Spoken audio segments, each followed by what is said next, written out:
I wanted to I'm glad you asked that question, because I wanted to reiterate that it's not that you got out over your skis, you did it in good faith, you put your own money up, and then the FDIC was the one, from my understanding, that came in and said, okay, that's not a deal. So it was, one of the things that I heard Mr. Edwards talk about was that period of time, the transition period.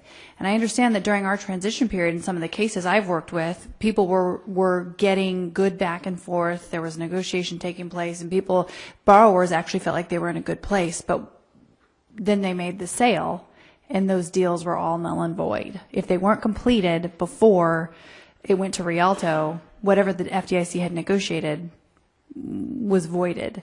But it sounds like your case, Quantum told you. Yes. Before you even win it. We have lots of different issues. So the first thing is, yes, Quantum did tell me that they would, they have no problem getting the approvals from the FDIC for me to get a reduced amount of funds to finish my construction project. When that didn't happen, obviously I spent hundreds of phone calls and meetings with those contractors to try to resolve something.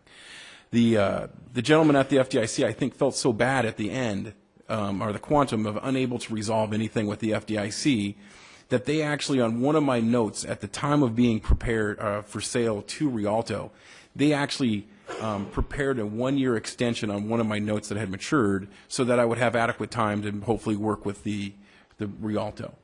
When my attorney and I brought that note to Rialto, Rialto's response was, "That note's not signed.